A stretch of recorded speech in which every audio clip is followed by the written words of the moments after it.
You're on TV now, so Looks like it. use that $1 million smile. Don't hold Yeah. back and just use the $100. All right. And we can put the microphone right up to you to make you feel like, like broadcast. We'll open the meeting for the Thorntown Utility Board for October 3rd of 2025.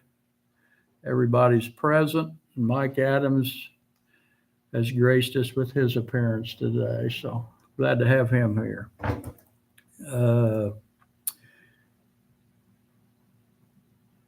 Going to start the discussion with the difference of salaried I believe it's non-exempt. Do you know, is that what it is when you get overtime, but you It don't? would be non-exempt. Non-exempt, yeah. So salaried non-exempt employees, Earl is a salary non-exempt employee because he is the manager of the utilities. And I'm bringing up that I think Sandy should be salaried non-exempt because she's the office manager. Part of the reason because she's office manager. And I also would not be opposed to making all of our employees salary non-exempt. That's a discussion that we can get into. Now, Eric, you want to go with your question about how it all works? Yeah, so currently, I guess what you're proposing in regards to how do you handle vacation time or PTO time, vacation time, when you put the Okay. salary together, where you say, okay, you get a week of paid vacation and a week of PTO. Okay. How does that work for each person? I'm gonna try to explain that. So the way they're set up now, they're on hourly. They get whatever their vacation time is, 2 weeks, 3 weeks, 9 days. 9 days. They also have PTO time. They would still get all that time, and that time would not count against them for missing work. Now, this salary thing is not, there's salary exempt and salary non-exempt. Salary non-exempt is still like an hourly employee in the sense that you get paid overtime if you work more than your 40 hours. And if you call in and just say you're not coming to work and you go play golf, that's not part of the deal. That would have to be a vacation day or PTO time. And if you ran out of vacation time and PTO time and you continued to take time off for whatever reason, that would be where Earl would have to step in and say, hey, your attendance sucks and you better get it straightened out. So do you have a current policy how you operate that? No, not really. Yeah, Should we 'cause come up you with would- a you would- policy on that? We A could. point system, I mean, I don't want to make things any more complicated, but point systems where, people accumulate points if they call in without an excuse, yada, yada, yada. Yeah. There's a PTO time. It starts to get complicated. Your team. Sure. I'm just asking. the I question. think we've talked about that before, but we only have 2 employees. I don't know. I mean, you know what they're doing. There's 4 people. We don't have that problem right now. It doesn't mean we don't need something to confront if we ever did, but because there's only 4 of us, and I think everyone's on board that their role is to show up and be here. We don't have slackers who are gonna, I think, get us for 30 hours a week, expect to get paid 40 right now. But I mean, it's something to look into. Well, I think we ought to come up with something, if you're gonna do this, right away, so that when you explain this to them, you have expectations, but there should be some sort of kick-in rule just from a management perspective that says, well, now he's 3 days beyond, or when do you say? Yeah, we could put maybe rather than I don't care. That's kind of, maybe Earl can think about how he wants to do that, but it could be if you miss too many days, or you could do the point system. That's the points. Well, you should have that for them, just in the back of their mind, they're thinking, Here's the only reason I don't like that. If you have Like point system? Yeah. Okay. And I've been involved in the point Okay. system. I've been in the point system and I've had to manage the point system. And if you have the point system and you say, I mean, they already have, do they have sick days or do we call them PTO? PTO. But it's all there together. for sick days, Right. basically. You can use it for whatever. So you got however many PTO or sick days, and you're going to take those days for something. It's just like it might as well be vacation days Kid gets sick. because the employees are going to take it. Yeah, that's the point. They might save it in case they get sick, but when it gets to the end of the year, they're going to use it. So now you say, okay, you've got that, and now you've got the point system. And if they are one of those employees that is going to miss work and take advantage of those things, they're going to work it so that they take all the time they can down to that last half a point. That's the reason I don't like it. And if you say, if you use all your time and then you miss 3 days of because you've got this salary deal and at 3 days something's gonna happen, whatever, they're gonna take 2 of them. I don't care what the boundary is. They're gonna go, if they're that kind of employee, they're gonna take everything they can take before they get in trouble. I'm just thinking about an internal thing that says something after 2 or 3 misses or whatever beyond a letter kicks in, or I'm not saying count points Right. because we don't have enough employees to really count points. Well, I mean, but why I'm would saying we? it's the same thing. If you say 2 or 3 days, we're gonna write you up, they're Just gonna miss between- 2. Just between, I'm talking about us. Yeah. And then all of a sudden Earl says, hey, you know, you got a letter in your file this year now or something. You don't have to make it a point thing, just to make them be aware, hey, look, you better be careful. I think when we explain it, and I'm fine. I mean, if that's what y'all want to do, that's fine. But my thing is when you set this up, you're a salaried employee now, which kind of raises you up a level, I think, in what you're doing. And when Earl or whoever explains it to them, they say, look, we're doing you a favor here so that if you ever get really sick, you're going to get Yeah. paid. You're going to be able to pay your insurance. This is not a ticket to take a day off every week and go play golf and not take vacation. That's not what this is. And if you take advantage of it, there's going to be consequences. And Earl has 2 employees. He knows if they're jacking around or not. And I don't think either one of them play golf, so I don't think we. But if we need to write up something, I don't have a problem with that. But I just think, you know, I don't think that there were any rules like that when I was on this plan. But I also knew if I missed too much work, I was going to get called in and I was going to get a warning and then I was going to get written up. And it wasn't something that I took advantage of. Well, because maybe I'm wrong here, but not Chris, but the other guy, what's his name? Dalton. Didn't he start out a little on shaky ground there for a while? He's not here today. I think a fair thing we might be able to consider is, because I agree with you, I think they look at it as an advantage of what you're talking about. Wow, really? I think that. I think it's a motivator. But I also think that we put it in their head that, hey, look, this is not a permanent for sure thing. If you abuse it, we can take it back. Yeah. And I think it doesn't need to be even set rules, 1, 2, 3, 4. It can just be an arbitrary, hey, if we feel that you've abused this, we're going to put you back to the way that you were. So keep that in mind, and it's at our discretion. I don't really foresee us with either one of these 2 dudes having to do that. And we might as well throw Sandy in there too, because she's the third one. We hope not. You're right. I hope not. But I think if we leave a vague, broad category where we can say, if you abuse it, we're going to sit you down, but we're going to take it back.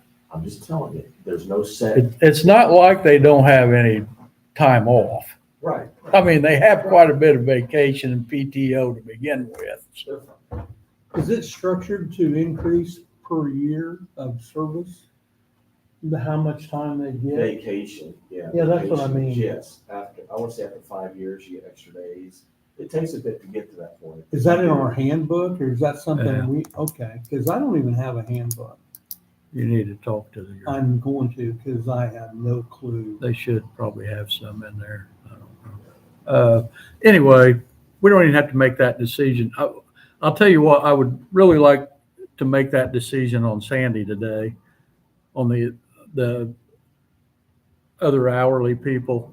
We can think about that, roll it over a little bit, and kind of come up with it when we come up with what we're going to do with the raises. But I don't have a strong opinion on the other two doing this or not. I'm not going to be upset if we don't do it. I don't know if I'm going to be upset if you don't do it with Sandy, but I think she deserves that Yeah, because she's been here forever. she's been here forever and she is the office manager and Yeah. she is in a position where when she's not here, there's a lot of stuff that I think Danielle knows a lot more now than she did when this thing happened, but she's going to get calls. And just what she did already for us, she deserves to have this. So I'm going to leave that at there unless somebody wants to make a motion to do that for her. And we've got to decide on the rate, correct? Yeah. It has nothing to do with the rate. Making her salary non-exempt has nothing to do with the rate. The rate will stay the same for now, and the rate, Okay, I understand what you're saying. You're saying immediately, let's change her hourly to a salary rate yeah. and then look at the raises separately. And when she Is gets that a what you're raise, saying? it'll be whatever it is. It won't, being salary, non-exempt and being hourly, Kinda it's the really same. just a word that says if you're sick, you get paid.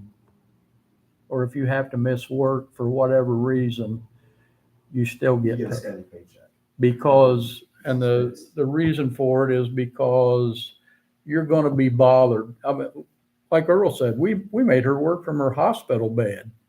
Yeah. So she's working. She's just not here. And she may not be working 40 hours a week, but she's working when we need her. And if we're not going to pay her this way, and I'm not sure this isn't a legal thing. You're not supposed to call them. No, you know that.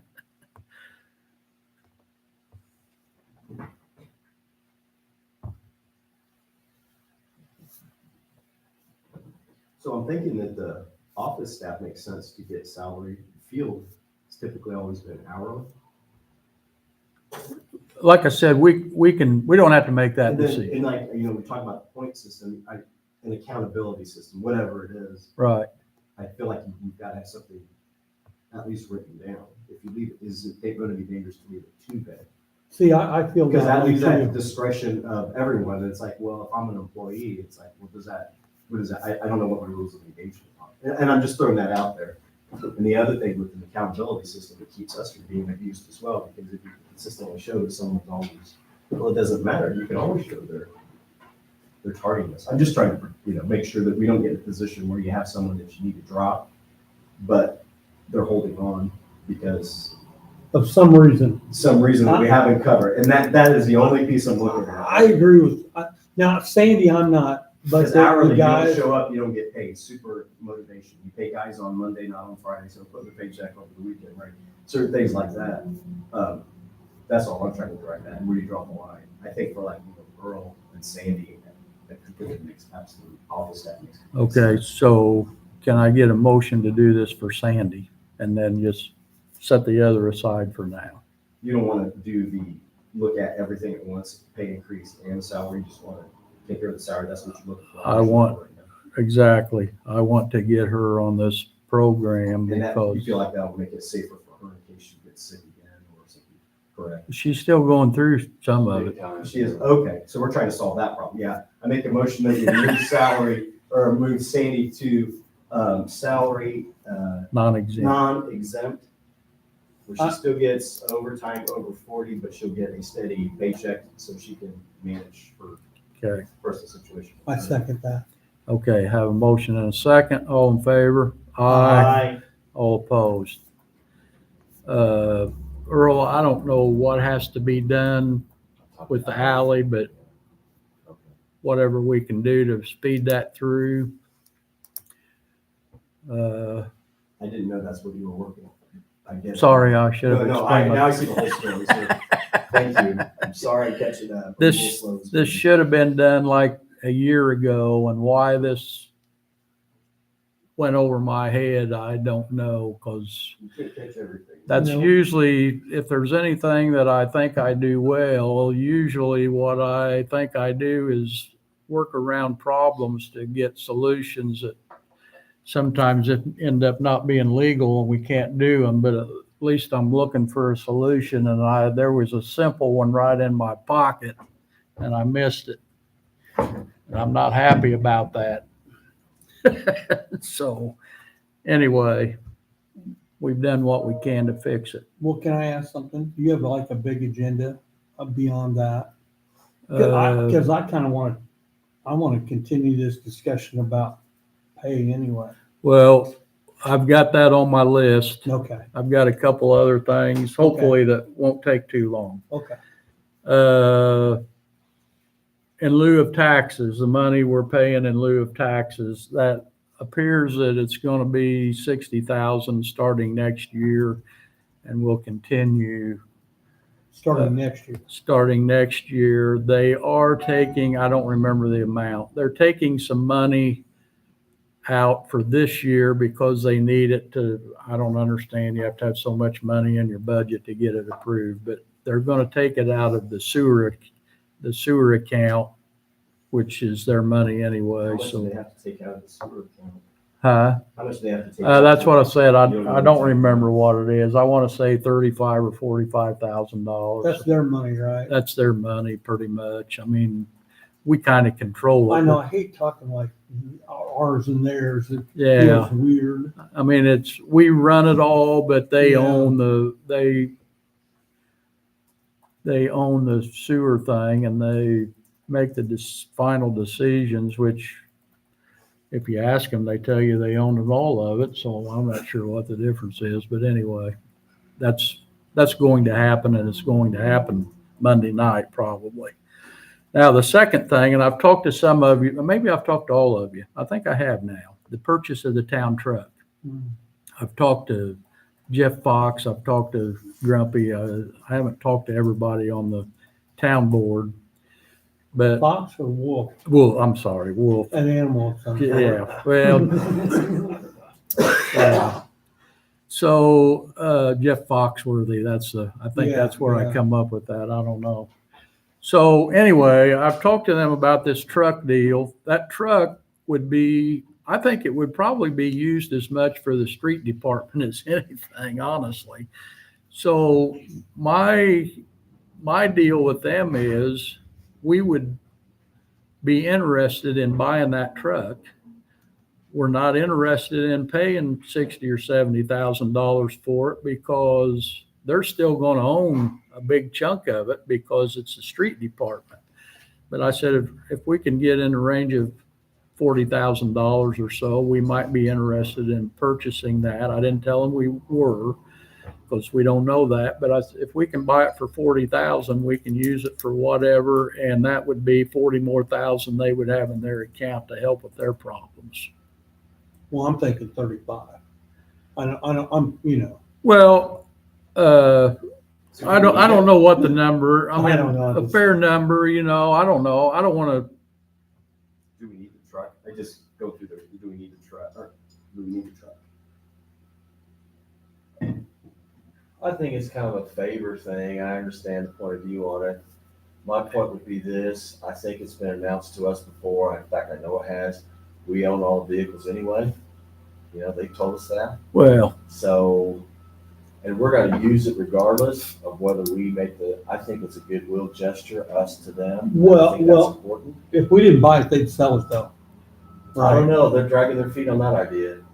the last I heard, they decided if they got rid of it, they would trade it in for the police car that they have to buy.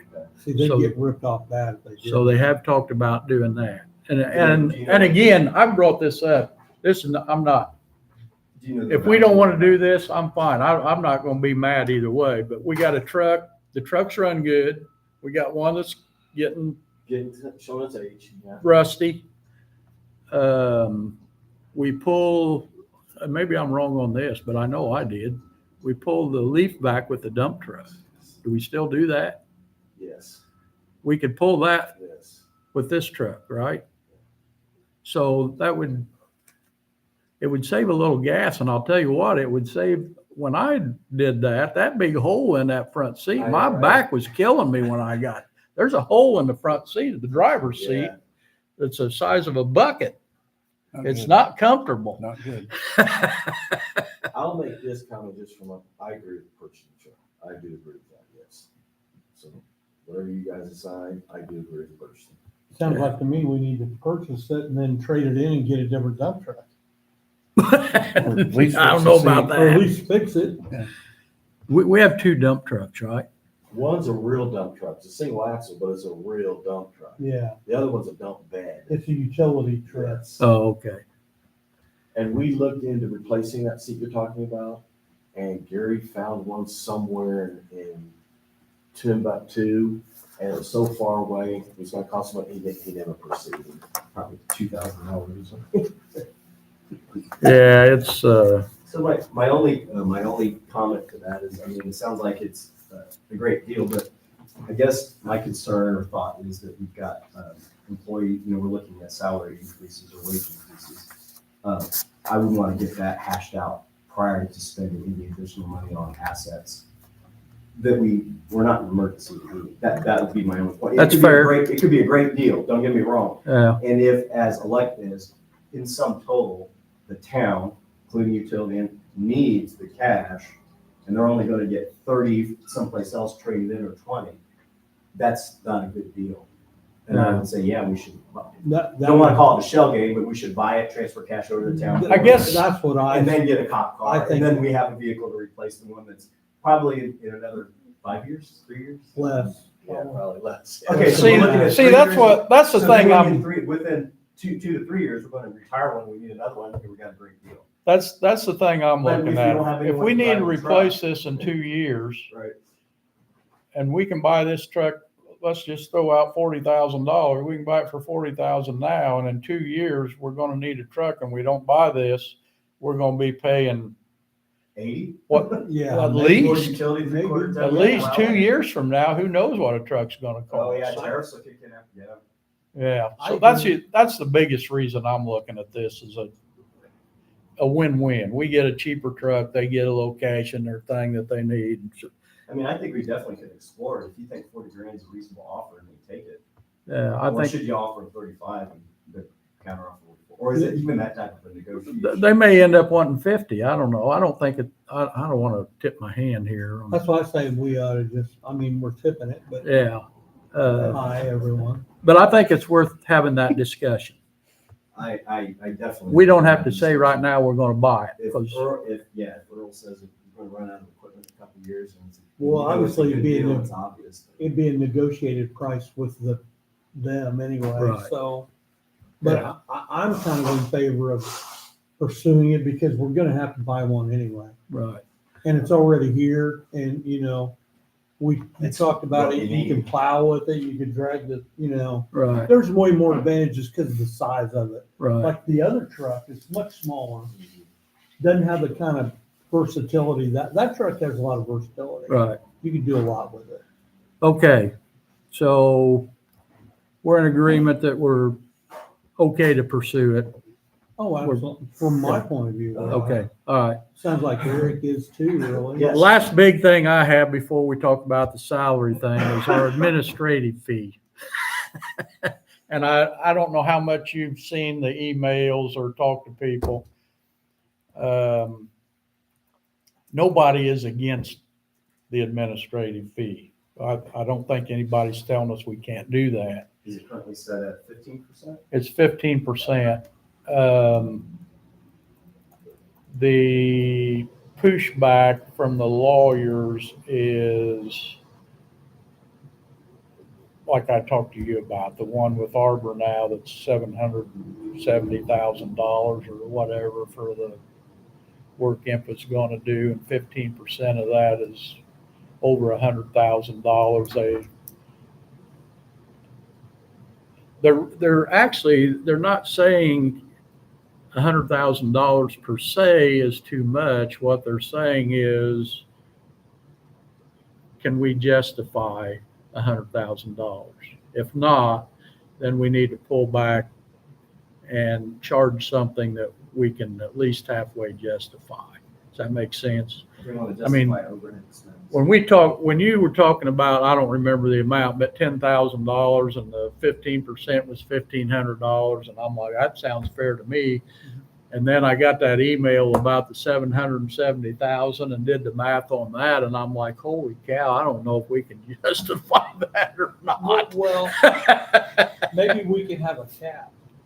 That's what I was kind of thinking. I don't think there's 15, margin is margin, overhead's overhead. Yeah. I mean, you could reduce the amount from 15 to 12 and have to negotiate that, but you've got to determine what the overhead account. And that's, I mean, I know it's a big number added, but at the other end of it, that's a big number that's going in, first off. But what are we doing to earn that 114, whatever it is, $1,000? What are we actually doing to earn that? Yes, we're just turning ourselves the into a utility. middleman. We're the utility. You manage the utility. In And this, is it gonna pass through us? in this particular case, I would say, in this particular one that you're talking about, just specifically, every single person in here, some more than others, have jumped through so many hoops to help make this happen. Mike, come on, man, you know what you had to do just to this day. Right. And though you're not involved in this argument, but you know, including what's going Well, on here. I'm not disputing the work he's done and what he's charging. I'm disputing what our part of it is. What have we done to justify 114,000? It would be hard for us to sit down and inventory everything we've done, put it on a ledger. However, the flip side of it is, it's unlimited what we might do in the future because it's an ongoing thing. And even the water plant that we're going through, me and my crew were down there yesterday at the water plant, dismantling the fence, cutting all the weeds down. Today, we're gonna cut all the limbs so we can go through Rodney Eaton's yard and make access to that yard. That has to do with that. Now, you might not say it has anything to do with electrical, but I'm saying, put it all together, it all adds up to an administrative fee that we ought to be able to collect from this ongoing process. I'm just trying to justify what you're asking. And I think that we can justify easily, make my bill right down. I think we could. Okay. Here's my stance on that. I'm not against what Eric said. I'm not against what you said. We can get $114,000, but you guys are going to have to talk to your lawyer. Because what I'm talking about is coming from our lawyer. You need to be able to justify. It's a legal thing. Yeah, we're a utility. We're not. Is there- We're a utility. is We're that- not a company like yours that can just. Is there 15%, that 50, so let me ask a question. Is that 15% administrative fee, is that been consistently been shown on any added project since you have 15% off? Yes, Is it documented? yes. Did they have that documentation, knew that there'd be a 15% administrative fee for any additional work? Say no. Okay. So they're, okay, so that's, so there's your first hurdle. Well, what we told them was, hey, in order for us to do it, so here's the process. IMPA works for us. They do not work for anyone else in town. They're only gonna make an agreement with us. All these other people we service, we make the agreement with them. We can charge them realistically whatever we want to. Now, you want justification? Okay, well, I had to go down to Peerless, or I had to go to Utility Supply, or I had to make all these phone calls, or I'm sending him all sort of emails and Clint, and we're doing all this extra work for this one, whatever project it is. This project on Grant Street, we jumped through hoops to make that happen. Now, do I need to record every time I'm on the phone? Do I need to justify how that 50% fit in there? Ultimately, it comes down, he's only gonna sign an agreement with us. We're gonna sign an agreement with you. And to us, to you, this is what the project is worth. So what I hear you saying is you have to manage the contracts, you have to, when the new meters come in for those facilities, does Sandy have to do something? Does she have to set up I accounts? do that. So you have to set up accounts in the system, you haven't set those up yet, but you will have to set them up. You have to manage input schedule, but you have to be available for input, like a construction manager. So he would be the general contractor, input is the subcontractor, and GC's markups and contractors. Yeah, but. Because they have to manage it. Now, so all the time that he's spending on the project proper, if we have to track that, are they willing to pay for that? You're talking about on each individual home? No, I'm talking about the project as a whole. Well, where does, I guess my question would be, from a legal standpoint, where does it change from Thorntown Utilities cost versus doing other work for another company cost? You know what I mean? Where is the break where the utilities, that's part of what we do? I mean, you would have to do that on a case-by-case basis. You know what I'm saying? How much when, like, what is the town's responsibility? Are we talking just all work? Because you did that work for them and they're gonna have their ongoing bill. I think the service and maintenance falls within the realm where you wouldn't charge that overhead when it's above and beyond that. Is that when that? So that's what I'm trying Kicks to wrap in. my head around. For instance, he brought up across here, they paid no labor whatsoever. They paid for the pieces that we put in the ground. All that work that we did over there, they didn't pay a dime for that. That was all on us. So that's part of what we provide you. I provided all the manpower, all the machinery. We were over there for 2 full weeks, making it happen for him under a time frame that he wanted to have done, and we did it. He paid nothing for that. That was not part of any of the fee he paid. He paid for all the parts I put into the ground. I want to be clear that I'm not against this at all. And if you guys, if you think 15% across the board, no matter what it costs, if that's what you want to do, we can send, the lawyer wants to, what is it? We're supposed to have I don't know if I wrote that down, resolution. We have to have a resolution and he has to write that up. And Well, can you implement a resolution after the fact? That's what we're kind of doing. we are kind of doing it after the fact, but we're doing it for future. No, and I understand that. I mean, you gotta make it up sometime, but Right. we're right in the middle of this. I mean, legally, where would that put us in jeopardy for not having it before then? So he said he already had it, that's why I asked the question, we've always charged 15%. Yeah. You already wrote it up. Oh, no. Contract. We don't have the resolution. We've done the 15%, but in these circumstances, one, the agreement hasn't been signed. They've signed that nothing. They asked for this work here not very long ago. They asked you to come up with, so this is all fresh, what they asked for too. Yeah, So this is one hasn't all been. Well, you see my question, why I would No, I ask that. understand. Yeah, I You know, understand we don't exactly wanna what you're get- saying. Oh, you don't want to have one number and then magically the next day it goes up. That would be, that's.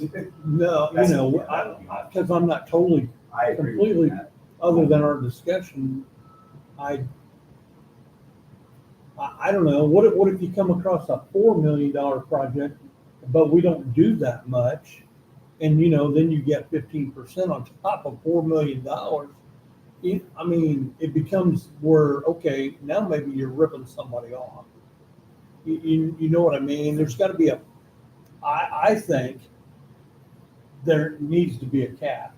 I think caps are. Then I don't know. Well, like if you got you don't think, huh? Oh, man, I don't know. Markup is markup. I mean, we're just Markup not- is based. but markup is we're based not- on the contract amount. we're- That's the cap. We're Cap not is really, work. but we're not really in the business to make outside money, not really. I Yeah, mean, I think- understand I where think you're the- coming from I on your think jobs like that. you're in a private business and you're thinking private business. No, I'm thinking that time is money.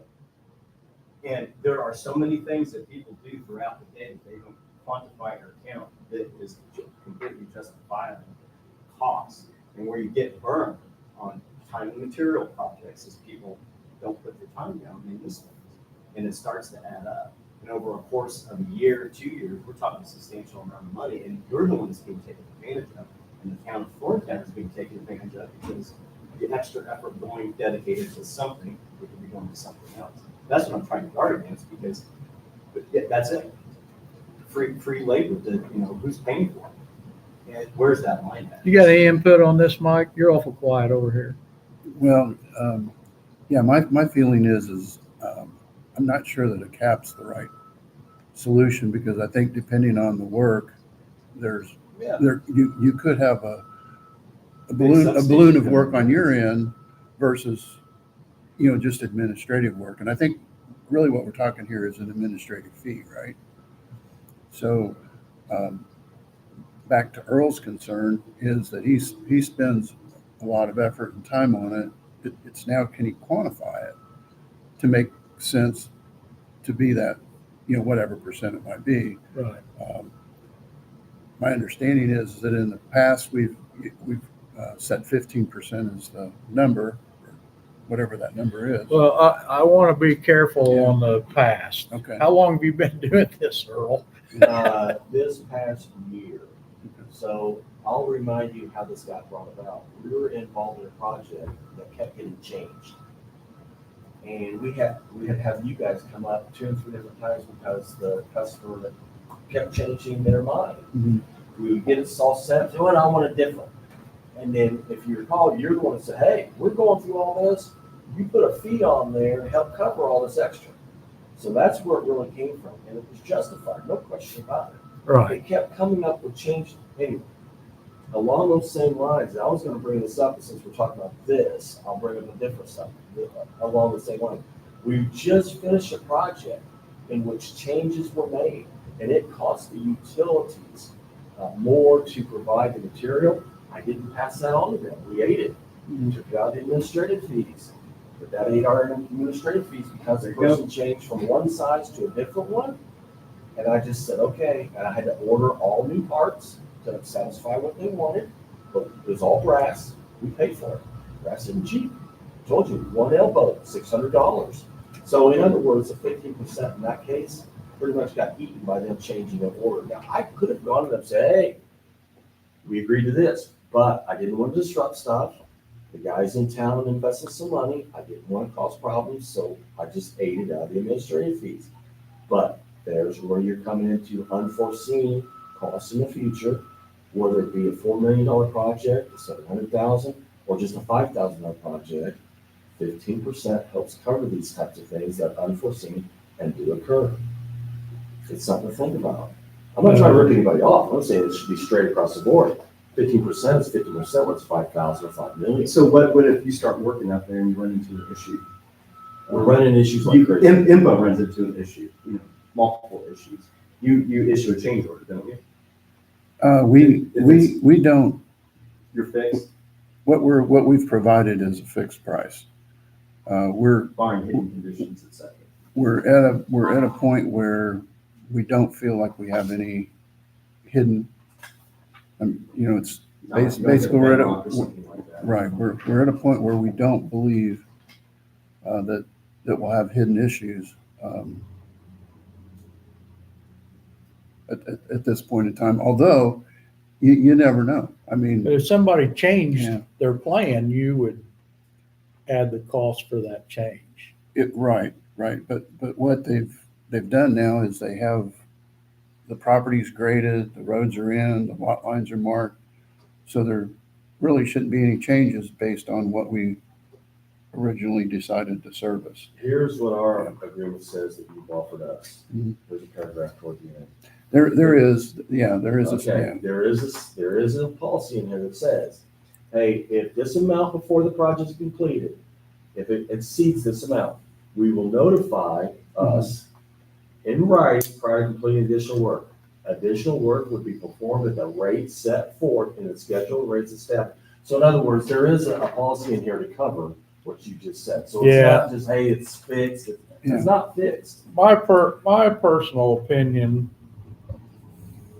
like the example you used over here where they changed the thing and did the different fittings, at that point, we should have done a change order and said, and I'm not being critical about this, I don't really care, but at that point, we should have said, well, that's different stuff and we're gonna charge you more for what, I mean, we're gonna charge you what that is.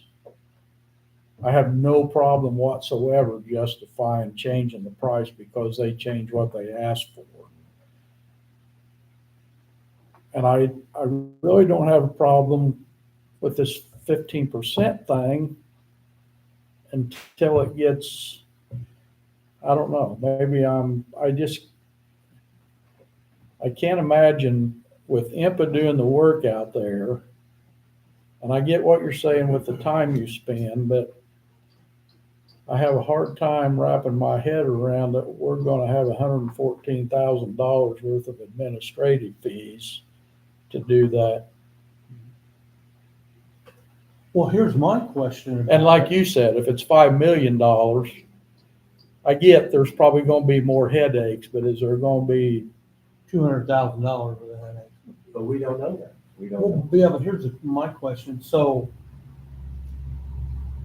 along with this administrative fee, they come to us and ask us to do this, or is this, can they find another contractor to replace us? Is there No. options for them? Seeing that, we're kind of putting them in a trick bag a little bit. I mean, we're saying, okay, if you don't pay the 15%, well then, I mean, where does that, as a municipality and not a private business? If I walk into Menards, I can't go in there and say, hey, I don't like the price you pay. You're charging me over here. I want you to change your policy. They said, well, you're in Menards. So they came to Thorntown. Well, you're in Thorntown. Yeah, but This there's is more how you're than, gonna play the game. Oh, but there's you don't more have to stores go to than just Menards. Menards. Well, yes, but they came to us. I went to Menards. I chose to walk in the door. They chose to come to here, right? Well, I but mean, they can't go somewhere else. Why can't they? They could have from the beginning. You're talking about deregulation. Oh, you mean like going to a different town? Yeah, right. They came Oh, to us for a reason. They're here. I think we're working with them great. Oh my gosh, if you only knew. Let me tell you what. They want electricity out there at that model home. They've refused to come in and sign an agreement for an account, but they want it right now. They want water, but they won't sign up for an account. I'm telling you, there's other things going on you guys are not aware of. It's constant. This all was going on yesterday. Jeff Wolf and I are on the phone back and forth. I got IMPA showing up wanting the meter. I said, I can't give you a meter. They don't have an account. They won't come in and do it. well, that's their fault. I'm not saying whose fault. I'm just saying. Well, that's there's extra all work. sorts of things Yeah. going on. It's We just don't know. management. Yeah, no, Administrative I understand. Well, So what the attorney, the Arbor's attorney asked for justification. to my knowledge, Arbor's attorney doesn't even know we're gonna do No, this. they haven't done it. It's our attorney. Our Arbor attorney does- is, So they're asked a quotation from the Thorntown utility to install that. And we gave it to them. And yet. With the 15%, Here, and they agreed. we're gonna jump to another category. It's the same thing, but it's piggybacking on this. Here's where we're at on all this. So I'm going back and forth with someone from Arbor Homes.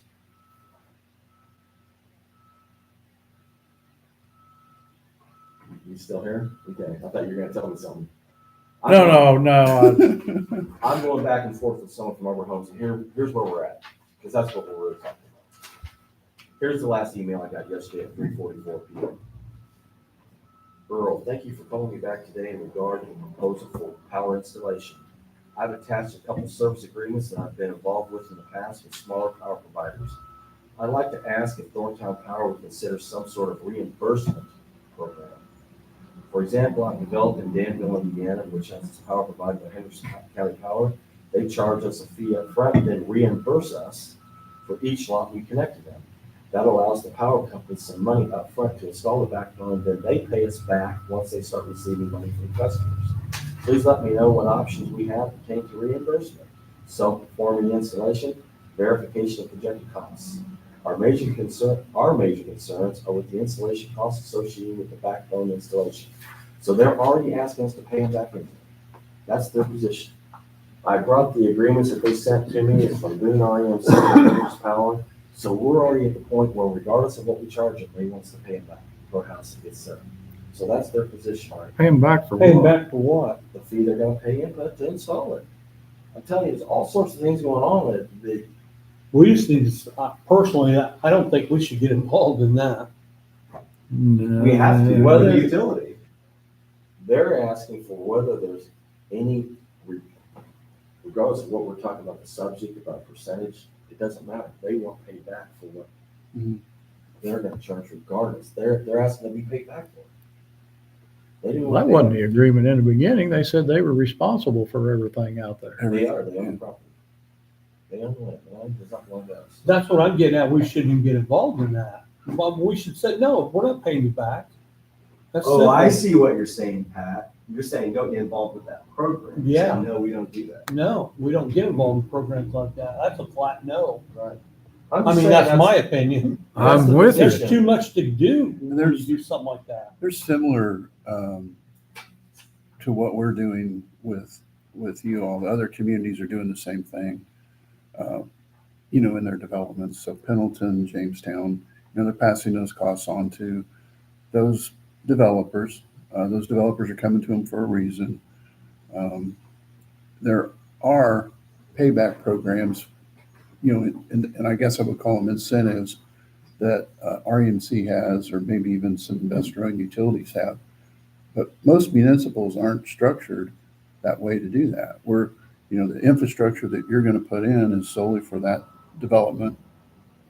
It's not for the other outside community. No. Your rates are low based on everybody else has already paid their fair share, so to speak. So Yeah, that's the way I look at it. I'm with you there.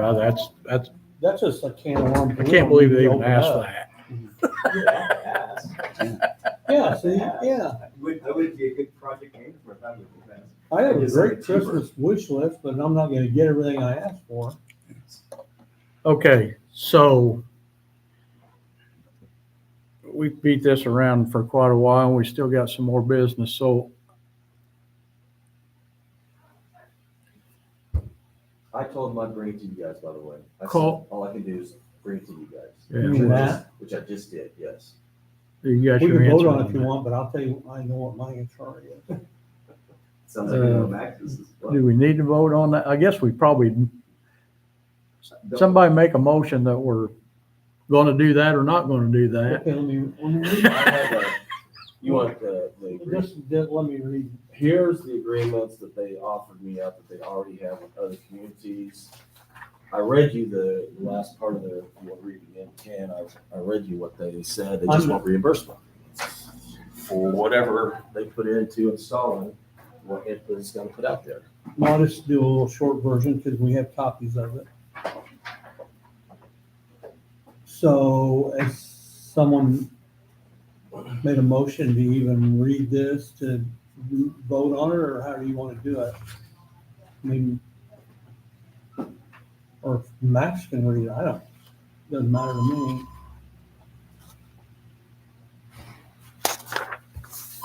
I don't even know if I understand the.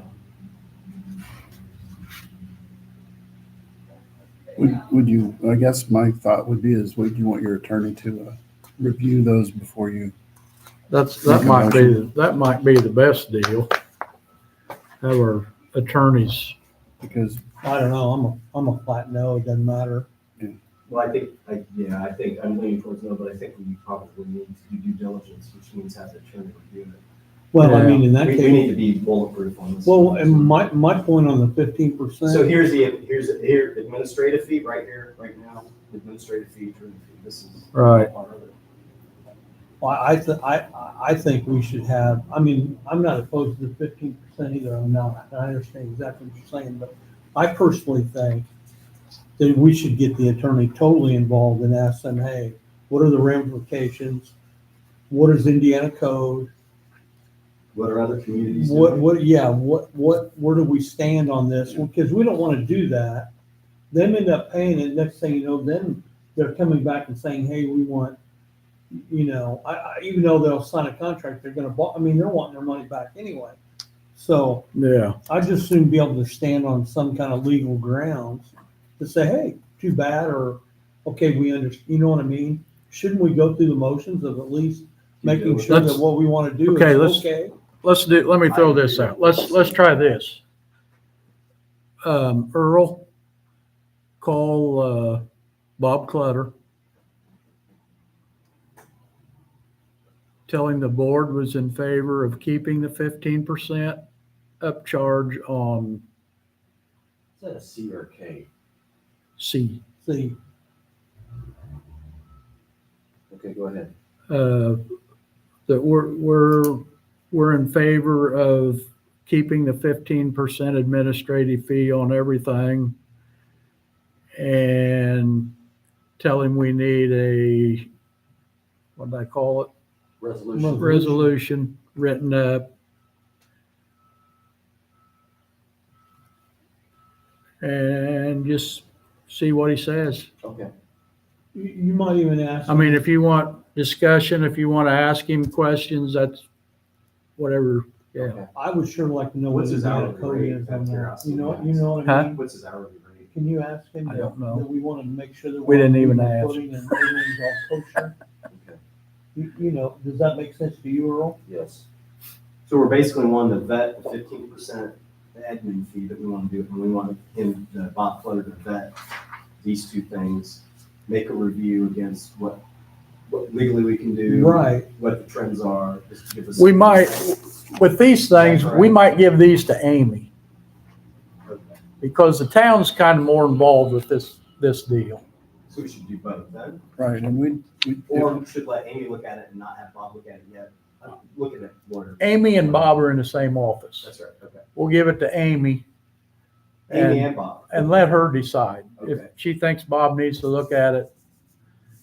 Okay. So don't call Bob. Am I calling Bob? You're calling Oh, Bob. you were calling. That's a different, Okay. that's on the 15%. Okay, This okay. is on Reimbursement. reimbursement. Okay. Okay. Everybody clear now? Mhm. Yes, There's sir. mud. I will say I brought There's this mud, up sir. to a few people, including Jeff, and he said that's one was ridiculous. He's never heard. He said what? It's ridiculous. He said, why would you pay him that? That was Oh, never- yeah, no. I'm gonna fight no again on In that. the beginning, they were gonna be responsible for every, Back is you're trying to bring communities in to increase consumption. You're trying to motivate, why would anybody get a rebate? Well, we want you to buy stuff, or we want you to move. well, when it started out, they were responsible for all this anyway. And that was. they actually brought up the fact that they would be responsible for inside, and then we kind of pushed them on some of the outside. But it was like, oh yeah, that's the way it is. We pay for the inside, and now all of a sudden they want their money back. That doesn't even make sense to me. And we even met with the council, or the city council, to discuss that at one point in time. Yeah. Food for thought, one additional thing too, it might be a subject we bring up later. We've provided them with a couple 100,000 gallons of water to flush their system for the BACT testing we didn't charge them for. So we have fees, we got costs Yeah. involved in that entire process out there that we are eating right now. Well, like I said, I'm glad we had this discussion. I was leaning towards, I like the idea anyway. I was worried about how high that could get, but the more we talk about it, the more I'm leaning towards the 15%. I just don't want us to do something. Earl, you said it in your thing the other day. You're the only one that can go to jail, and I don't want you. I don't want to have to come and visit you in jail. Hey, listen, I'll put money in his commissary. Huh? I'll put money in his commissary.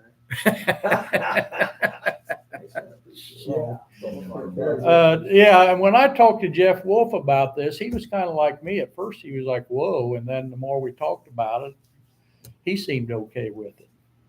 And then he talked to Amy, and then Amy talked to Bob, and I just want to be on legal grounds. exactly, that's kind of where I'm Mike, at. In your experience in towns, municipalities, have you ever had an experience similar to this pop up in other municipalities that you had to manage through or work through? Well, we're going through one in Jamestown that's working Right, you had exactly mentioned- like this. And then Pendleton, same kind of thing. It's, Are they charging the 15 or a? I don't know that they charge the administrative fee, but I know that they pass all the construction costs on to the developer. Gotcha, thank you. Well, it ought to be that way. No, it should definitely. If I build a house in town, I'm not gonna ask the town to pay for part of it. Well, the other, Duh. the other half on, the way you look at the administrative fee, it's additional funds in utility, which benefits everyone. I agree with that. I just want to be on legal footing about it, that's all. Yeah. I think it's a great idea, if we can do it. So typically the municipal rates are lower. And when you get into like cooperatives or your investor-owned utilities, they're a little higher. And they have that they're higher because of these reasons, that they do things like that, or they have a broader breadth of, When you say do things like rebates, well, they participate in the reimbursement program for that. gotcha. So but what they're counting on is that lot gets developed, and over the course of so many years, they get their payback on it. Whereas, the municipal, you're not looking for that. You're looking for that cost. You're not willing to front that cost for No. years for them. And then you're not willing to give them that money back because that asset now is in the ground and it's yours, and it's depreciating. Every year you're having to service and maintain things.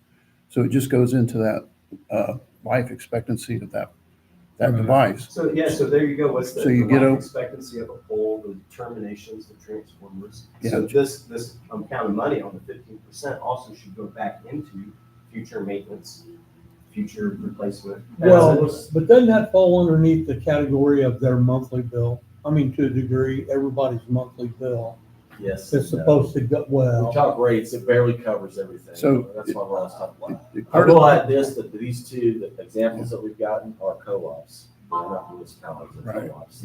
They're what he's talking about. They're a completely different ballgame from what we are. Let's just let Earl try to pass this Right. through, see what happens, Right. and agree try to with get some of our questions answered from Bob. I'll talk to Amy. Hopefully she'll be at the next board meeting. And I'll make sure the town board knows what's going on here. I think that this is going to be a big fat no from everybody. There was never anything discussed anywhere along the line that we were going to give them back their Well, money. I think there was an ask, but I think the town council and utility board was not in agreement to that. Right. So, they're just, to me, they're just coming back again, asking the question again. See if we forgot. Is it open? Yeah.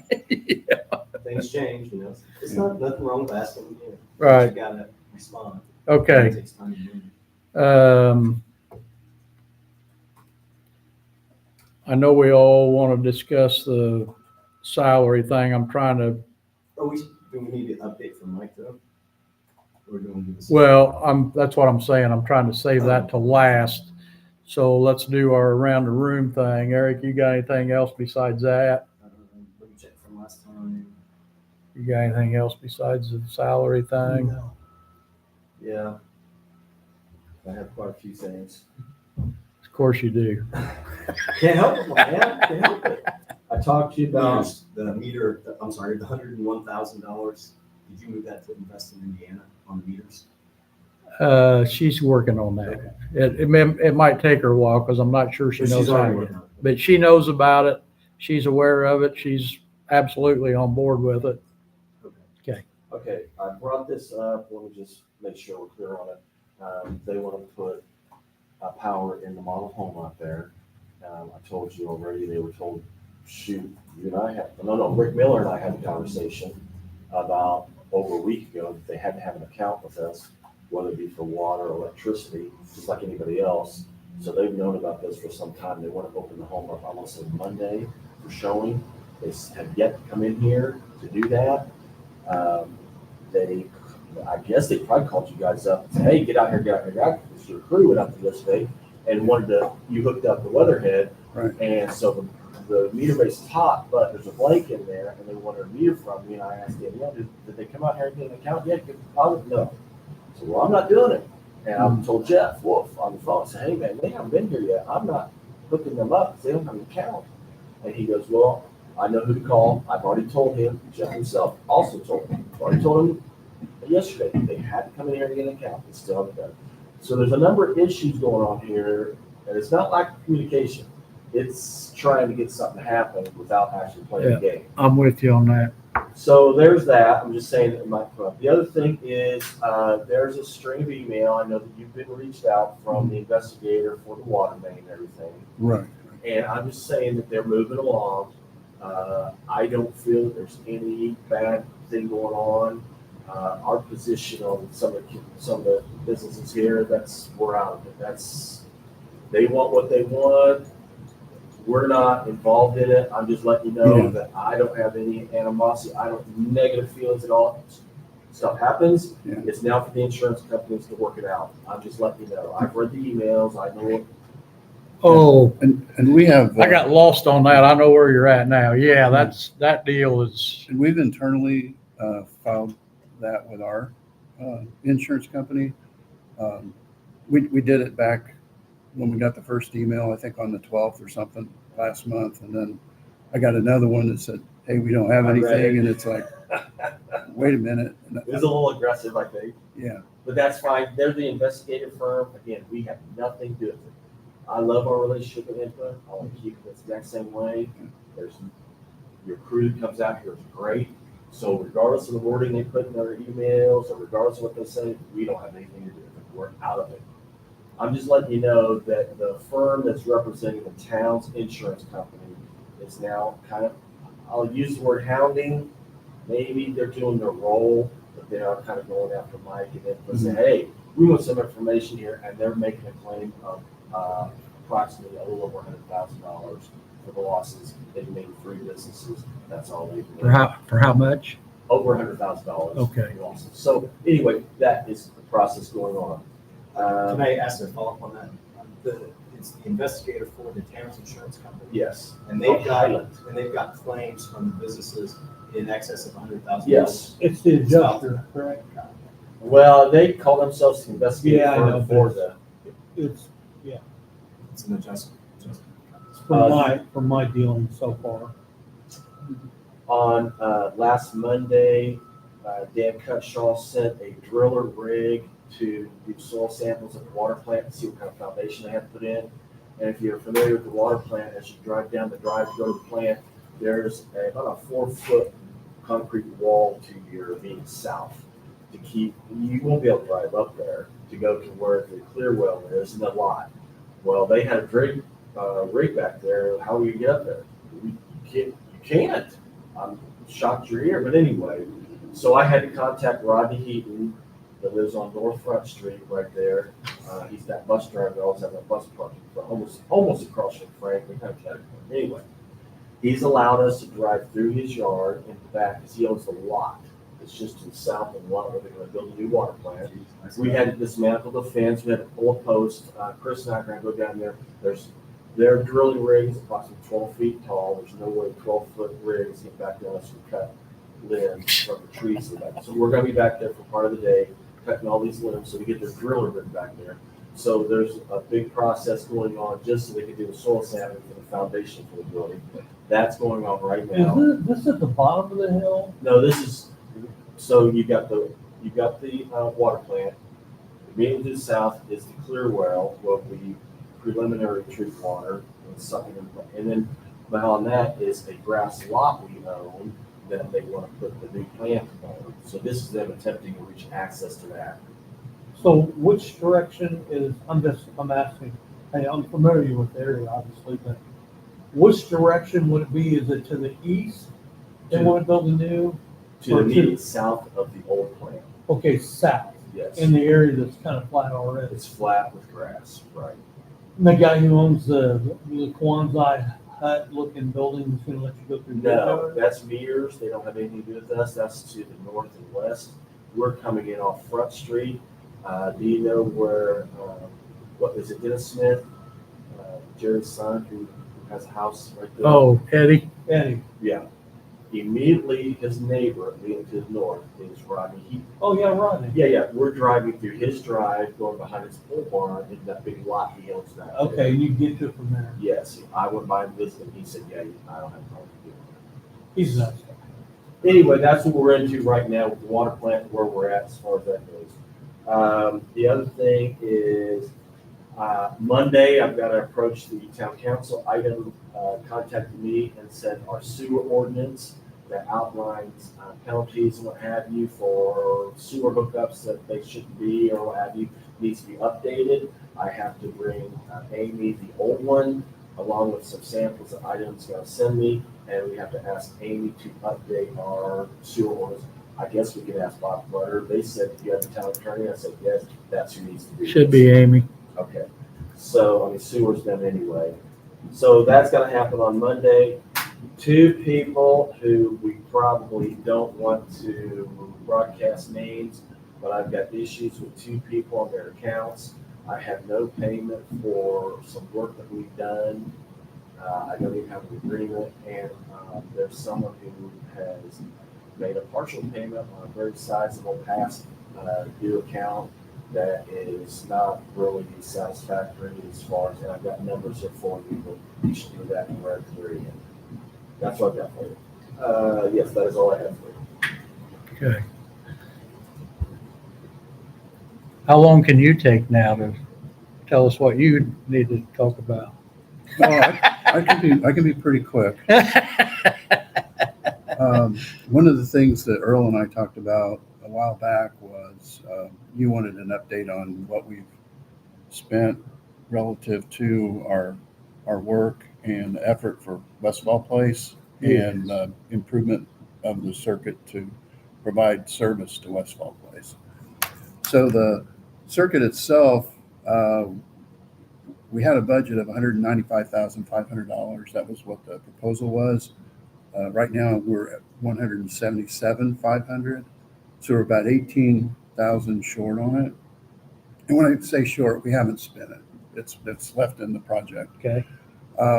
We have a set of electronic reclosers that we're going to, they're up already, but they're not quite in service yet. So once they get into service, that's what that 18,000 is going to be for. So we'll come pretty close to what that number was. So we think we're going to be right on with that. So I guess my question is, has any of that already been billed to us? You know, Yes, 177,500 has been billed? yes. Has it been paid? I don't know that, but I can find out.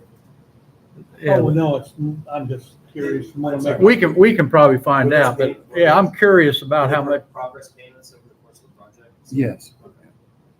So when the IMPA bill comes, there'll be the dedicated service part will be there.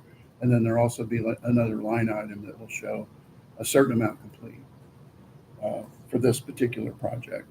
And we had it called system upgrade, I think, or maybe meter point at one point in time, but it's all the same project.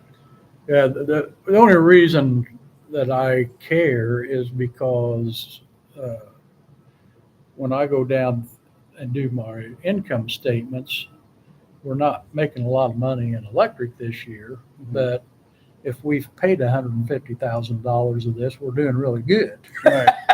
And 177,000. and 177 is what we paid. well, even that, yeah. I mean, if we've paid any of that at all, then we're actually looking pretty good because we've got this paid and we haven't had to dig into any money to do it. That's the point of the whole thing. But I can't tell from the stuff I get what we've paid. I can look and I see things that are some pretty big numbers and I don't know what they are, and I'm hoping that's what they are. Right, So right. I need to talk to Allie to get a little more. It probably came across in maybe $30,000 to $40,000 a month chunks is probably how that showed up. And collectively, I think like I say, we're sitting at 177,500, so there is 18,000 left. The reclosers, I don't believe are going to take all of that. So they'll probably be a little bit, you come in a little bit under budget. That's okay. Yeah. Yeah, we won't get mad about that. No. And then the other thing I have is, it's still relative to Westfall Place. But on the proposal that I gave, and I appreciate Earl, taking a look at this and getting it to you all. On project 2 of that, some of that work has been done already, even regardless of it being signed. Oh. So we did have to relocate the phase 1 for the XL decel lanes. That was the one phase stuff. Oak Street, we relocated that just because they needed that overhead line across the project. The piece that we have left to do that we're kind of really waiting on somebody to give us the go-ahead is the 3-phase extension over to the entrance there on the west end of the project. So that's kind of what we don't have it scheduled for next week. We're sort of waiting on this to happen. We've been talking with Brock Sears Yes. about getting started with the underground. It would be nice if they had agreed to this before we get started. We were trying to get an underground contractor in this week, at least to get some pipe laid, like not necessarily in the ground, but at least get some equipment in place and that kind of stuff. Get mobilized. Are they To doing the project. boring or open trench? It'll be open trench. Yeah, there could be a bore in a place or two, but Brock has taken our conduit schedule and he's placed all of the 6-inch conduits across the roads where necessary. So we should have pretty minor boring kind of moments. Here's $1 million question. I've been asked this more than anything else about that addition out there. Mhm. Are they going to leave those utility poles in the middle of the streets? I don't know. That's a great question. Do you know I- about the utility poles in the street? I drove right by it. Yeah. Who Yeah. owns that? Is that Boone? Huh? It's Comcast is on it. So they're aware of it. They're planning on removing it. Right now, they're hit with a double issue. They have the overhead plant goes back and feeds up that backside of Oak Street. And they don't really have a way to get it back the other way.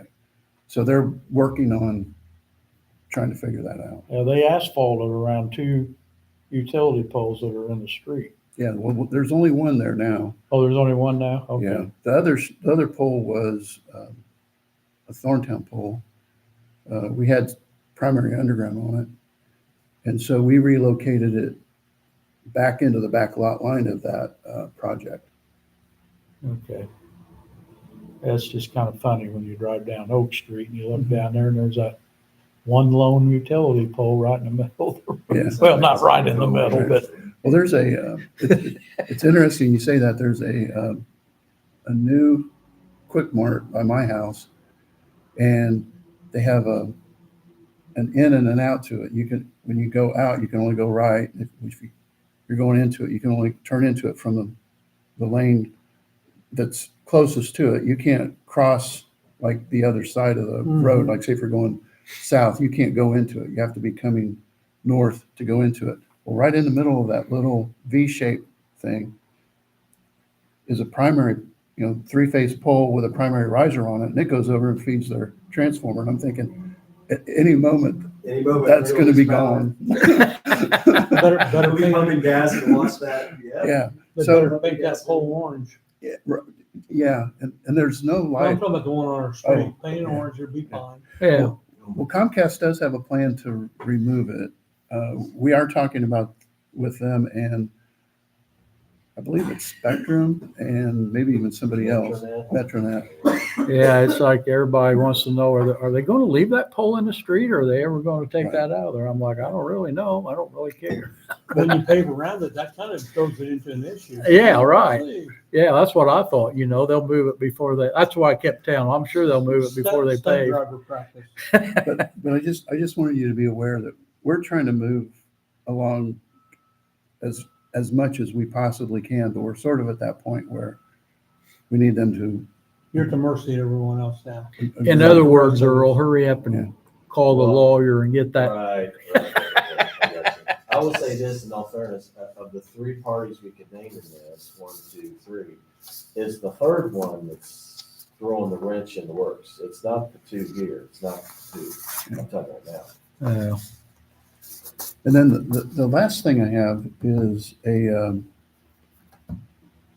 council member reached out to me about some damage that they had after an outage. Yes. And I think I Oh. responded to you in an email to that. So I guess I just, I mean, I could ask him to try to put a claim in with us, but it's probably gonna end up going nowhere. Because your insurance is what we're banking on in our contract. So, and then we indemnify you from our mistake. So, if we did something that, we could be held liable, but we were just responding to an outage. So What was it? What was the amount? I mean, I know. I we're don't- talking about I don't know. You know, okay. I don't know. I was just told that there was some damage Okay. and how to Oh. file a I know claim. what it's- I wasn't told any amount either, but I think it was a TV and Right. maybe a refrigerator or something. I don't know. Yeah, From a spike or something? I don't know. I don't know. a surge is what he told me. I'd be- I don't know. I have no idea. Surges on And typically your terms and conditions that you have through the community for people that take electric service, most communities have a clause in there that say that, voltage fluctuations, loss of neutral, acts of God, those kind of things, you're not responsible for. Yeah, So, they have. Doesn't he have insurance? Reason I asked that is a long time ago when I was a renter at a house there, out in the country, got hit by lightning and destroyed every appliance I had. Literally just destroyed it. But that was lightning, Right. act of God. Yeah. My insurance company covered it. I think it's have because, turned it on his own. I think it's a whoever it is. deductible, so Well, I mean, maybe you needed a small deductible. I don't know. anyway, I just wanted you to be aware of that. yeah. But that's, So so we just need to redirect him to Thorntown Utilities. We need to redirect him to the town board, so, and they can put it on there. They can call their insurance if they want. and I think kind of the last thing I had was regarding metering. You guys are getting ready to buy some meters, and maybe you already have for Westfall Place. We have not. You have not? Go ahead. So, I guess, I know you have AMR, so you have a drive-by system. I would be, I need to at least pitch the idea that I know where you're going. if you're wanting to kind of bulletproof your metering system, it might not be a bad idea to buy them as an AMI meter. A different brand, is that the AMI? Is that what it's? Well, AMI is different than AMR, so you have and I don't know, Earl, can you speak to what's happening in the AMR space? Okay, so Can we back up? Is AMR an acronym? And AMI an acronym or is it? They're acronyms. So the AMR is a drive-by Okay. system. AMI is read through modules or nodes, and they get picked up through like a mesh network, and then get transported back to a computer system, a software that hosts that data. Is the data transmitted through the power line or is it through the unit itself where you've got a small signal and it meshes together and you have a unit out there that picks up? the You'll signal? have a collector and you'll have a repeater, and each meter has a kind of a module on it that talks to those collectors or those And repeaters. AMR is drive-by and AMI is the, what do you call that? More of, we call them smart meters. So I'm glad you brought that up, because here's the dilemma we're in. We do have AMR throughout the entire town for the most part, and that's where we drive around. And we just updated it not even a year ago. So, and this is through utility supply called Net Systems, called the Neptune, Mhm. that picks up the electrical too. It does all the water meters too, by the way. It does all Right. the water meters. Not all of them work. But anyway, So we're now in the process of looking into what's gonna go on out here. And I'm being directed by everyone I talk to, whether it be Clint, Chris, you, or through Powerline Supply, anybody I can go to, are telling me you're wasting your money if you go at AMR because everyone's doing away with it. It's already an outdated system for the most part. You need to jump over to this new system. Now, I understand what they're saying.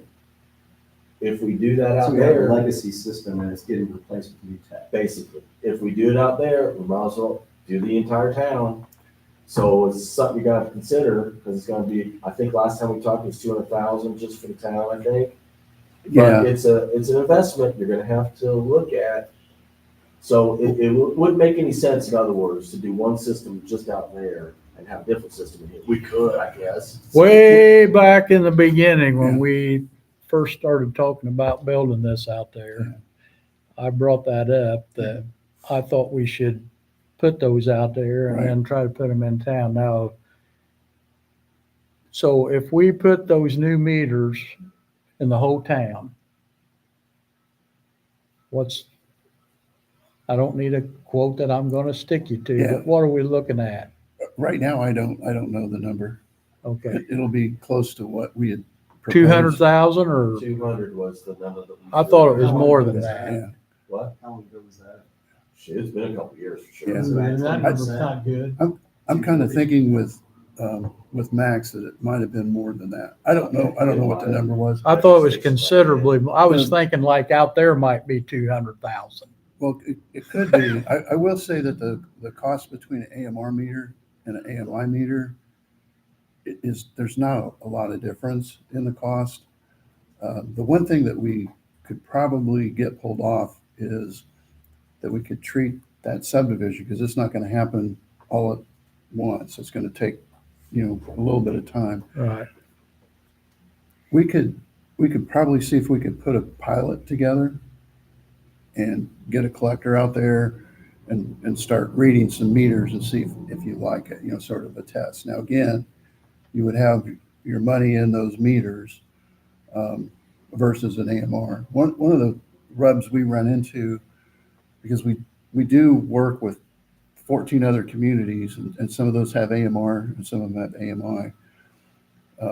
The AMR meters are getting to the point where they have a longer lead time, is what we're finding. Not gonna keep them in stock. And sometimes they're costing more than the AMI meter. Now, I'm sure somebody could fact check me and figure out the other way on some certain meters, but we're just finding that, like, if people want a 3-phase meter, it's easier for me to get an AMI meter than an AMR meter on a 3-phase meter. And that's why we have out here at Stalcobb. We have those on the shelf. We just don't have AMR meters on the shelf. If we call them up, they say, well, it'll be about 12 months. And we're like, we need it today. And so we're looking at a supply shortage. The same thing that happened when they transitioned from fluorescent lights to LEDs. Right.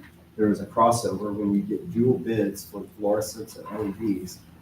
And then eventually, LEDs took over the market, and I thought it would take 5 years. It took a year. Mhm. And all of a sudden, LEDs, no one was quoting fluorescent fixtures anymore. Lead times, people like getting Right. lamps, no more replacement valves. You had to go.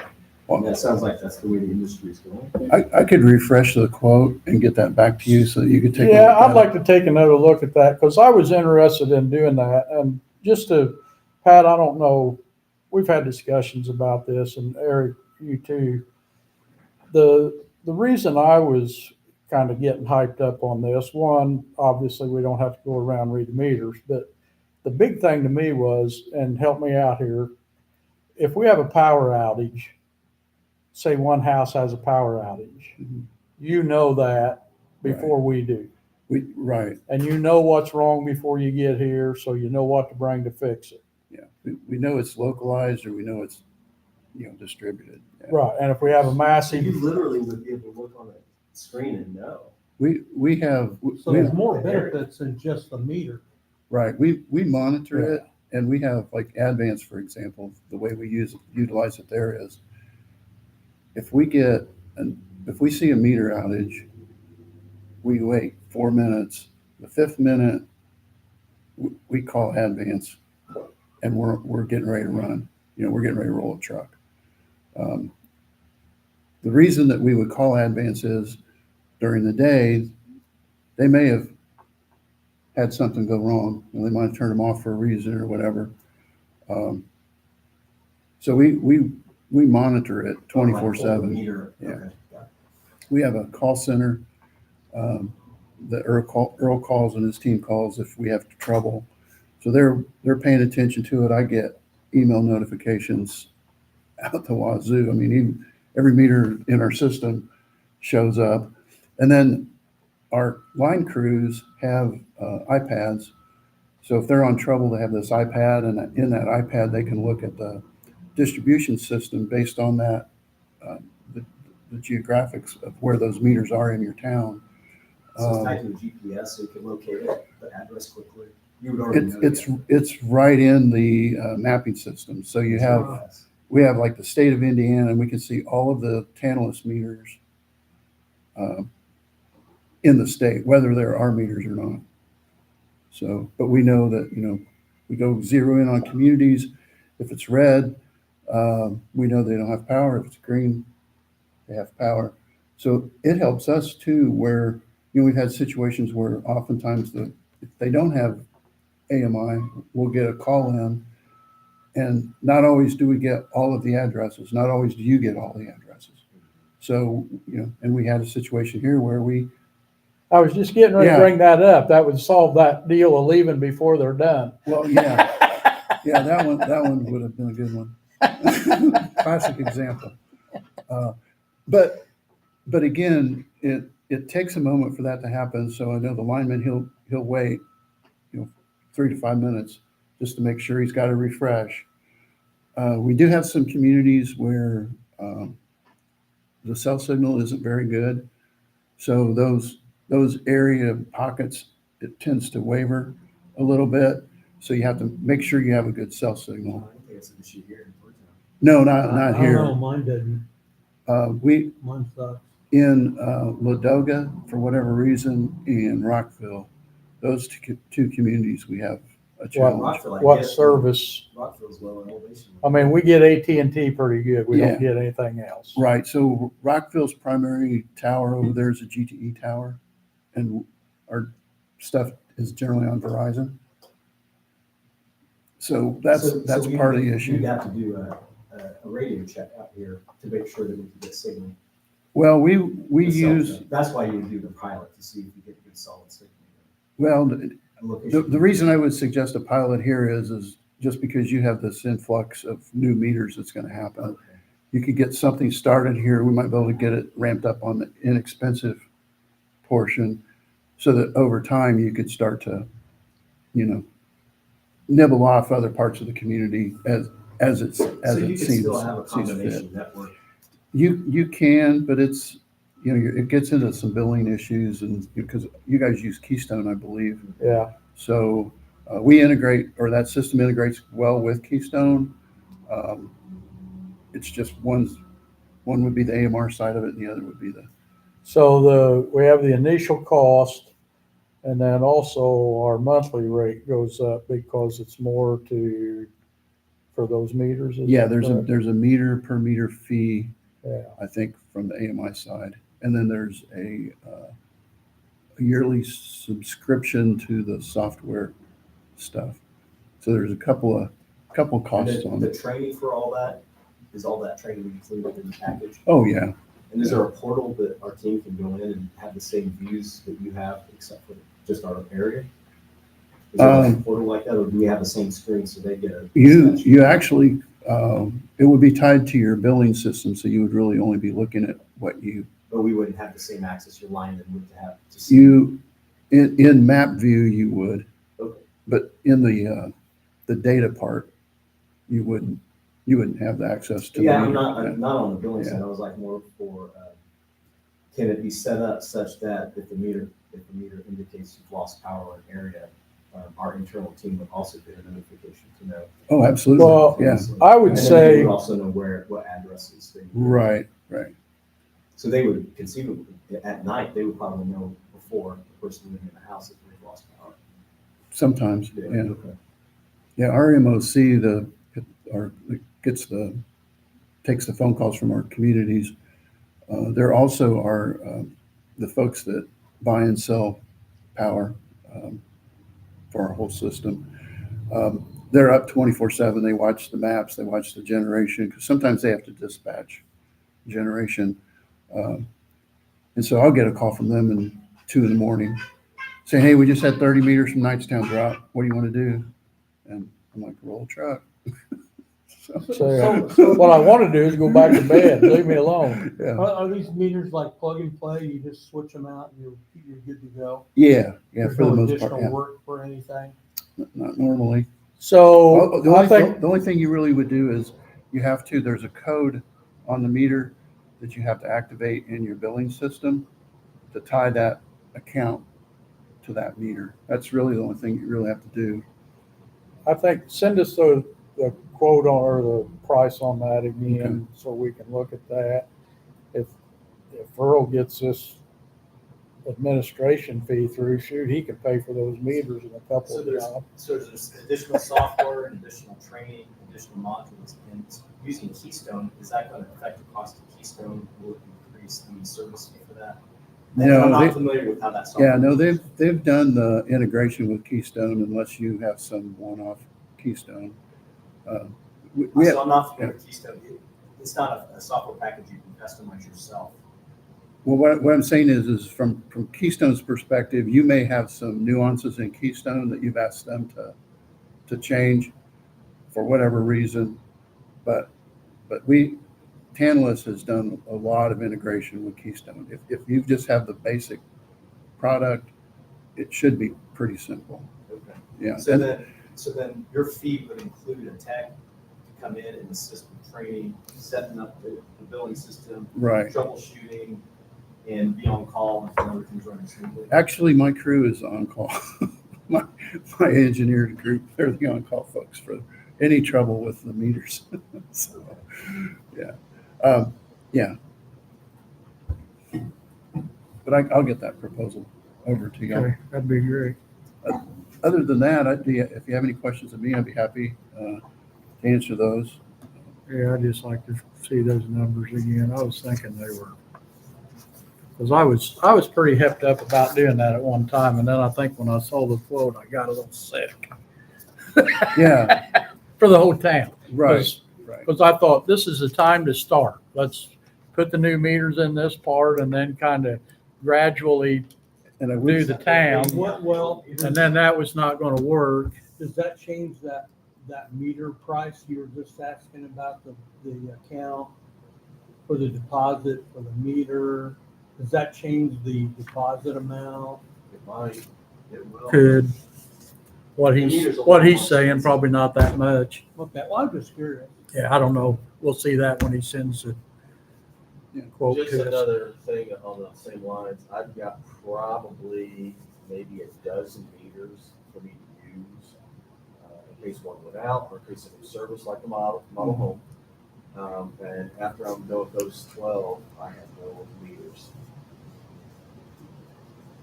So he's gonna want a few meters once he works Yeah. his electricity out with you. He's gonna want a few meters over here, that's gonna eat into them. I have addresses on, because I've pulled them from somewhere, Yeah. but I'm just saying, I don't have it, I've gotta eventually Well, we decide just, which direction we're gonna go. we'll take the ones off the people that are behind on their bill. Yeah. What's the current lead time on the AMIs right now? There isn't any, it's relatively in stock, and the AM1s is a good lead time. the AMRs is typically longer than the AMI. What's the lead time on the AMRs? I don't know the answer to that. Gotcha. So I mean, it's that, okay. Normally, when we go to find an AMR meter, it's generally a one-off. It's typically a three-phase meter that we're trying to find. A member might, the customer might either be upgrading, or they question, that it's accurate, and they want us to replace it. And then what we find out is wow, it's it's 10 to 20 weeks. It's like crazy for us. And then I don't know about the AMR software, how that's working with the drive-bys and stuff. I don't know how that's supported. I've heard some stories there, but I don't know enough to say anything one way or another on that. They update it fairly regularly. I think it's pretty good. The Okay. other, and we can talk about this later, but we would still have to read meters because that wouldn't affect the water meters. There is it does pick up. It'll transmit the water meter? Yeah. There's, Oh, really? Yeah. And, Oh. and did you say yours is Neptune? Yes. I'd have to check and see, but I think Neptune's one of them that Okay. they read. So this makes it even more attractive. They can read water, it'll do both? Did I miss something? Well, That's what he's saying. Yeah. if they get the meter Existing and meter it's a that's on the water GPS meter, meter, it's that on solves the our little discussion we had the other day about you guys getting out of bed. You won't have to get out of bed anymore. They'll know where they're going, right? And they'll know what's wrong. So we'll talk about Yeah, Yeah. I just need to verify that Neptune's the one that it. It is. they call it ERT.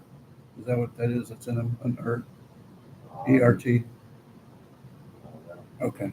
So just for clarification, there's an existing meter, water meter. I mean, you're saying that that does not have to be replaced, or it does have to be replaced to close coupled with the electric meter? No, if it's compatible, it should be able to read it. So the electric meter will pick up the signal Right. from the water meter, and then you can transmit that. It'll push them both to the collector or the repeater.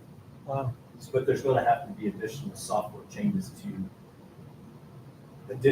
be able to get your water meter costs, etc. Um, You see what I'm getting? It's like Yeah, you're so- depositing additional so data back in. the AMR, the AMR for your water meter, I think you pay for each one of those, right? And then the same way for the electric meter. So there'll still be a cost for each one of those, just like we would on the electric. It would just now, it would be, then you'd be doing it on the other system instead of the old system. And then you wouldn't have to be driving around, essentially. Well, It would be the it, it might, because it's going to give you like voltage quality if you've got sags and swells and things like that. It'll give you some diagnostic stuff that you might go, oh, wait a minute, we probably need to go look at this. Same way No, I meant as far Yeah. as if you get the meter, the team would not have to drive around and No. take all. not with the frequency of that for sure. We're gonna drive around regardless unless we change every single meter, because there's always an issue somewhere. Right, I'm talking endpoint though. Yeah, you're right. That's where- And then, do you know what the timing is for AMR to be phased out completely? Is there any industry scale out on that when we're gonna start to phase it out? Because a 10 to 20 week lead time sounds to me is phased out. Yeah, I don't know the answer to that. I know that I'm hearing that some people are having trouble with their handhelds, and when they try to get them replaced and repaired, there's not a lot of help in that space. So So we're right in the middle of the decline of AMR. I mean, that's what it looks like. yeah, the AMR folks they again have their version of what their AMI is. Just like you said, when you start to talk to different people, everybody's talking to you about AMI right now. Yeah, this is just like switching to LED. back Yeah. in the day. That's weird. And It's kind going of fast. the thing that IMPA does,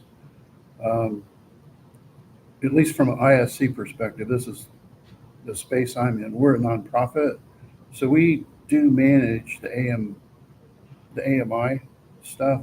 So we're not out there to make a profit on it. We're out there to actually make the cost cheaper by aggregating more meters, more people to do the work. So one of the things that we're doing right now is we're using data in the next version of the AMI kind of as an outage management system. We're taking a meter, a transformer, and an address and associating those together in the AMI system so that now you have an outage management system that's even in more detail, tells you possibly what fuse to go to. You Kind can of do back, a load flow study, well, basically, because you have the data, you have the bolts and cams in each location.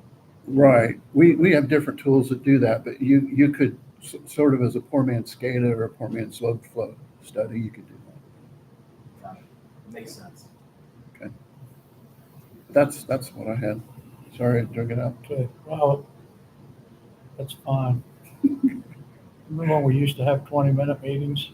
Yeah. Yeah, it's been a while ago. My fault.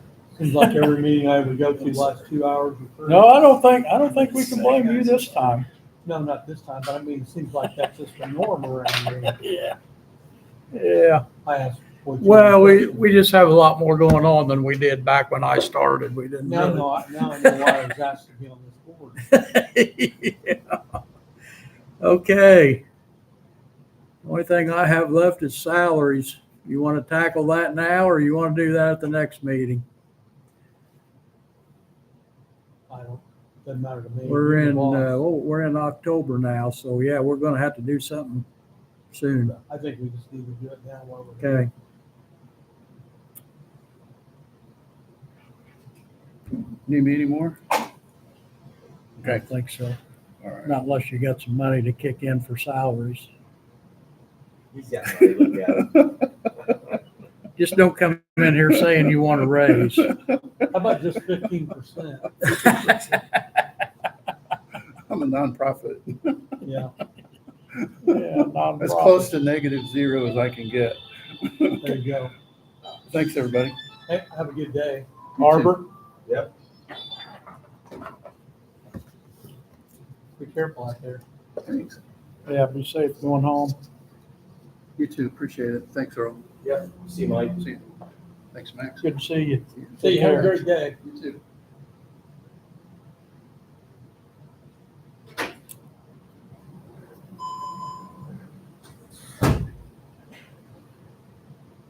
Is he coming back or did he go home?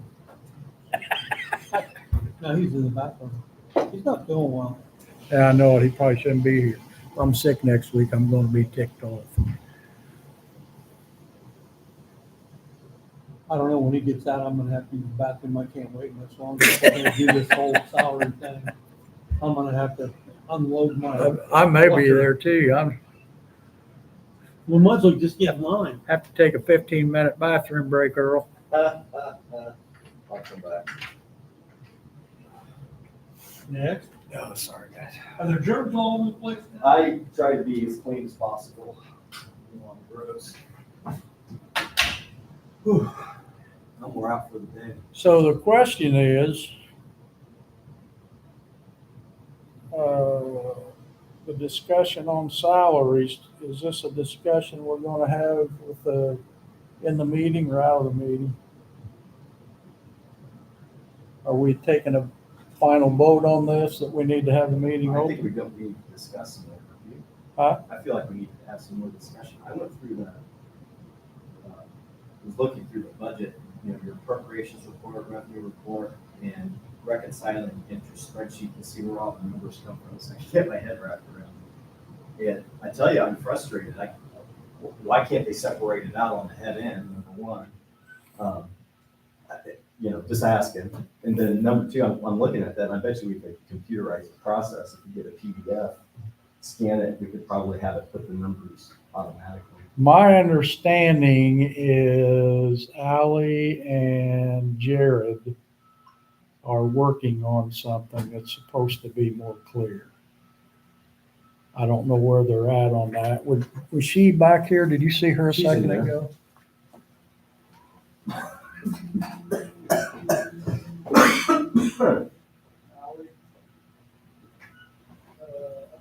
So we have to go to AMI, it sounds like. It's the facing the AMI. That's what they're pushing. It's becoming harder and harder and harder. It's like the incandescent bulb, man. You could get them, and all of a sudden you less and less people. Now you can't even get them anywhere. I remember that a couple wattages you can. You got like 200 or something. But shoot, man. I remember when that happened in the industry, you know, and I kept saying, oh, it's gonna take 5 years for this stuff to happen. It happened in a year. That completely, manufacturers just stopped. They just don't want to get them. And you have no choice. And then you're forced to go. Wow, that was a long commitment. You used to be able to go to, what they did was they outlawed the production of them in the United States. And you used to be able to go get them and they'd be like made like Czechoslovakia or something like that. And now they're still made over there, but you can't find them here. That's why I was like, if Mike had I mean, he already said it was 10 to 20 weeks to get one. Right. So to me, it's already here. Right. You know, I'm gonna make it public whenever, well, I guess it's public right now, but I caught more hell this festival over the men's and women's restrooms being closed, the public restrooms, because they're in such bad shape. I mean, There are plenty of portals out there. Yeah, hand wash stations. no, I understand that, but Okay.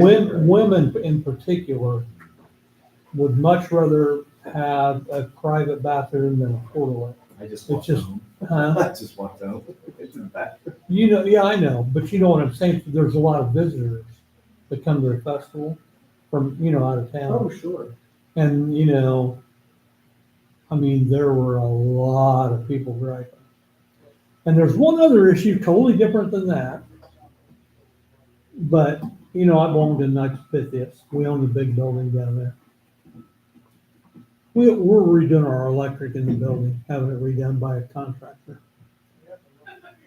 For the last few years, we haven't been able to figure out why our electric bill jumps so much in the winter. We don't really use that building twice a Sounds month. like a heater. No, we found out, we're pretty sure that when the town turns those lights on, it goes through our meter. The Christmas lights. Well, that would be easy to figure out. Yeah, well, our electrician pretty much told us that's what was going on. So we're paying a higher electric bill for the Christmas lights. So KP has been donating their money for the Christmas lights for the last several years. The ones on the top. All right. It goes through our meter, Oh, really? and then we get charged for it. Okay. Oh, look how he's saying it like, oh, wow. As long as somebody's paying for it, we Yeah, don't care. KP's paying for it. The Christmas lights runs through our meter. The what? Just on your building though. And Stukey's. Your lights, those are all the same. What now? When Max is we just noticed last few years that in the wintertime, our bill's going up, which it shouldn't really, maybe a little bit when we Yeah. have two meetings, but it's gone up like by $125 a month. Oh, you mean the KP? Yeah, Oh, I We thought you figured out meant that- yours. the Christmas lights, when they're turned on, goes through our meter. Oh, The electrician discovered that. cool. Okay, just thought I'd bring that up. Okay, so, just to clear things up here, we're gonna talk about salaries, we're gonna have some more discussion, so we wanna close the meeting and then let's get it straightened Because out. that's an internal issue. Yes, Yeah. and then we can take the final vote at our next meeting. Wow. We should know what we're doing by that time. So, anybody got anything else before I close it? All right, meeting adjourned. Thank you all for coming. Let me get this turned off. In stream. And